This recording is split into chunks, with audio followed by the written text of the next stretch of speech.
Welcome to worship on this beautiful Sunday afternoon. And welcome to Abbey Church. If this is your first time with us, the Abbey Church is a ministry of the Emmaus community. And we are also part of the United and Anglican and therefore Lutheran churches. But our folk come from everywhere, and no matter where you are or who you are, know that you are so welcome with us today as we lift up our lives and our hearts in worship. One of the things to know about Abbey Church is we are deeply collaborative, and so while you'll see some of us with collars wandering about, mainly what you'll see is the life of our community and some of the faces and voices of this blessed and broken and beautiful group of people here and around this province, and indeed in some ways around the world, who gather on a Sunday afternoon to worship and throughout the whole week. So if you're interested in our common life, do check out Emmaus Community or the Abbey Church websites. A few announcements before we get rolling.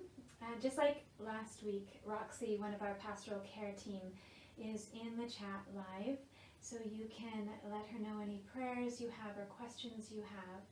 If you can't get onto the chat, you can also email us at admin@emmauscommunity.ca, and we can pass on the prayers that way. It's also a way to get on our weekly newsletter, which is great for upcoming events, especially as Holy Week is around the corner, which is pretty amazing. At 4 o'clock today, there is Candles and Prayers for Hope, and you can access that through the National Anglican Church Facebook page, and there's a link on the chat, or we can send you more information about that. So as soon as we're done here, switch on over and join that time of prayer for our whole country and church. We talked about Holy Week, and it is right around the corner. So next week is not only Palm Sunday, but it's the first Sunday of the month, and so it's also Wild Church. Bishop Logan will be preaching, but because it's Wild Church, Matt, who is our Wild Church lead, has invited us into an activity called the Palm Sunday Social Isolation Procession. So we're being invited to take a short 5 to 10 second video of yourself doing so to share with us. There are some palms that you can pick up on the porch of the Belmont House. You can email us or text us for that address, or you can be creative. Use a cedar bough, some fabric, anything around the house if you're inside, to do a little procession, and then send us a picture or a video of that. And then because it is Wild Church, we're inviting you to spend some time outside reflecting on the beauty of creation, and particular for next week on that wonderful sentence, even the rocks cry out.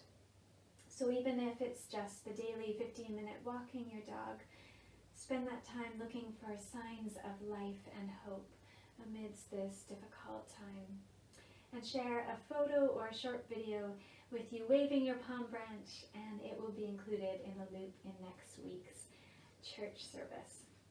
Send us an email if you want more information, or if you want to know how to send us those photos and videos and how to participate.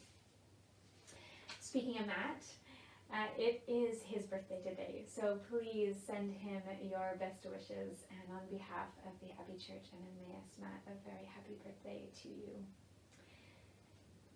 I think that's all I have to share today, but lastly, know that our whole community is holding you in prayer. That we always say that the Abbey Church wants to keep church weird. And friends, this is a very weird time, and we are just the church for this time.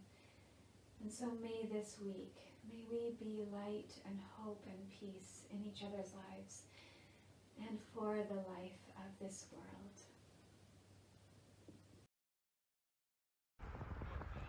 Hey everyone, as we're dispersed and gathered today, we want to acknowledge that we're on Indigenous lands.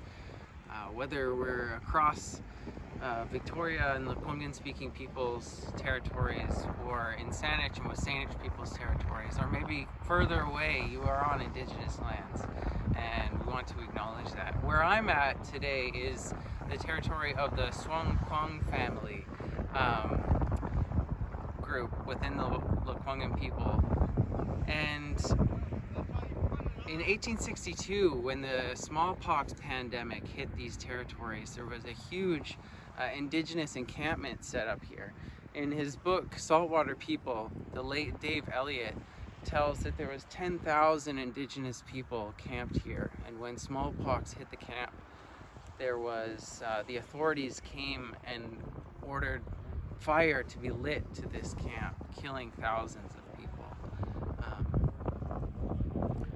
So as we're, today within the COVID-19 pandemic, we recognize that we've come a long way in our relationships with Indigenous people, but we also have a long way to go. Both then and now, Indigenous communities are some of the most vulnerable communities, and we're not sure what our world is going to look like by the time this pandemic is behind us, but I think there's a huge opportunity for us to rethink some of the systems of relationships that have been defining our history, and a really good opportunity for us to ask good questions and to have good conversations about how we might bring about a more just future by the time this is all over.